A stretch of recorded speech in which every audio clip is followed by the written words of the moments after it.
Cześć! Dzisiaj opowiem Wam trochę o moim stacjonarnym stanowisku pod ukośnicę i wiertarkę stołową, które własnoręcznie wykonałem głównie z materiałów pochodzących z odzysku. Na zdjęciach możecie zobaczyć starą, porysowaną niebieską płytę meblową, z której wykonałem podstawę. Ze względu na to, że wylewka w moim warsztacie nie jest idealnie równa, zastosowałem regulowane nogi do mebli kuchennych. Koszt jednej sztuki to około 1 zł, a wytrzymuje obciążenie kilkudziesięciu kilogramów. Następnie do powstałej podstawy przymocowałem pionowe przegrody na żądaną szerokość szafek i szuflad, tak by maksymalnie wykorzystać długość ściany. Elementy te wykonane są z płyty wiórowej o grubości 18 mm i służyły jako zabezpieczenie towaru na palecie transportowej. Przymocowałem je za pomocą małych stalowych kątowników. Generalnie cały korpus wykonany został ze starych płyt o grubości 18 mm, głównie z demontażu mebli, natomiast na blat składają się dwie warstwy, sklejone i skręcone ze sobą.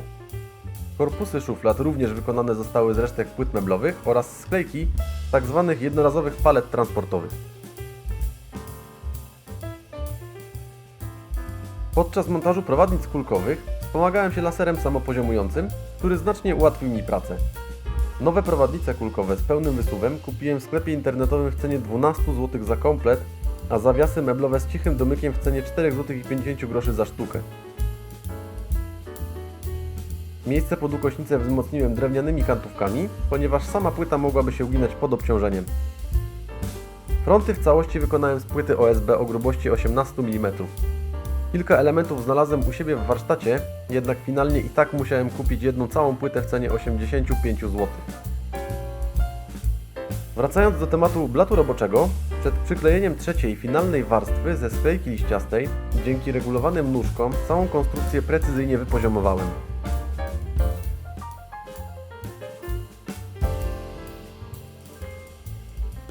Sklejka, którą zastosowałem jako wierzchnia warstwa blatu, ma grubość 4 mm i odkupiłem ją jako odpad z produkcji w pobliskiej fabryce w cenie 4 zł za sztukę. Zamocowałem ją za pomocą zszywacza pneumatycznego oraz kleju do drewna. Po jego wyschnięciu krawędzie wyrównałem frezarką górnowrzecionową, a następnie przykręciłem do niej paski sklejki liściastej o grubości 6,5 mm, uzyskując w ten sposób efekt grubego drewnianego blatu.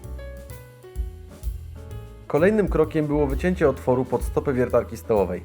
Po wykonaniu tego otworu od spodu przykręciłem kawałek płyty meblowej z warstwą cienkiej sklejki, tak by całość była spójna i estetyczna.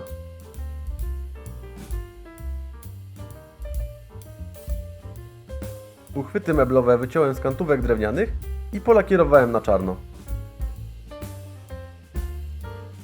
W tylnej części stanowiska wykonałem prostą instalację odsysania pyłu.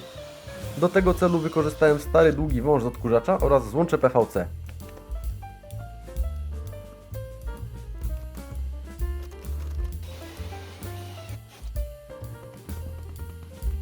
Na koniec pozostało jeszcze wypoziomowanie wiertarki stołowej oraz ukośnicy, zamontowanie ich i to w zasadzie koniec.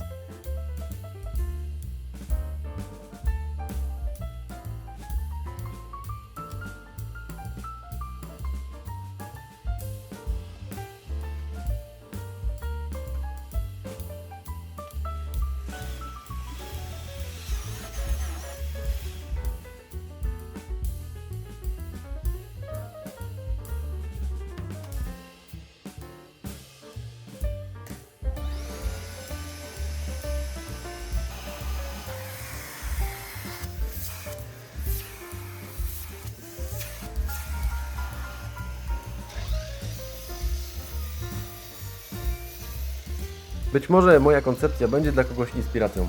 Dzięki za uwagę i do zobaczenia w kolejnym filmie.